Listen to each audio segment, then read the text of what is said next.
আগামী 22 জানুয়ারি অযোধ্যার হতে চলেছে রাম মন্দিরের প্রাণ প্রতিষ্ঠা। তাই এক সপ্তাহ আগে থেকে প্রধানমন্ত্রী নরেন্দ্র মোদী বিভিন্ন মন্দিরে গিয়ে মন্দির প্রাঙ্গণ পরিষ্কার পরিচ্ছন্ন করছেন। প্রধানমন্ত্রী এই কর্মসূচিকে সামনে রেখে দেশের বিভিন্ন রাজ্যের পাশাপাশি বাংলাতেও সেই ছবি ফুটিয়ে তুলছেন বিজেপি নেতৃত্বরা। রবিবার রাজ্যের বিরোধী দলনেতা তথা নন্দীগ্রামের বিধায়ক শুভেন্দু অধিকারী নন্দীগ্রামের মন্দিরে গিয়ে মন্দির প্রাঙ্গণ পরিষ্কার পরিচ্ছন্ন করেন।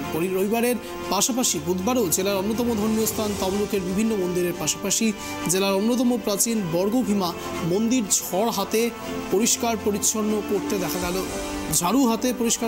করতে দেখা গেল বিজেপি নেতৃত্বদের।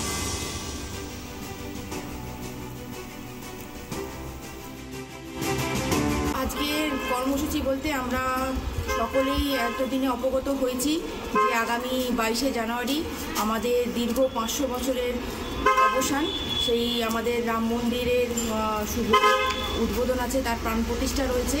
সেই উপলক্ষে আমাদের মাননীয় যশস্বী প্রধানমন্ত্রী নরেন্দ্র মোদীজি ওনার 14 তারিখ থেকে আমাদের পূর্ণলগ্নে এক সপ্তাহব্যাপী স্বচ্ছ ভারতের অভিযান প্রত্যেকটি মন্দিরে গিয়ে উনি শুরু করেছেন।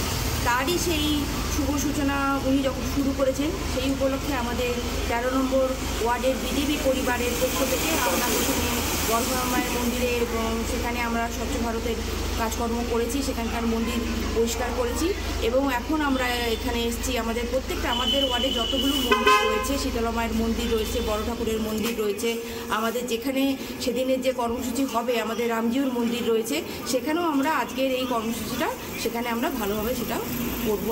এইটাই আমাদের আজকের কর্মসূচি।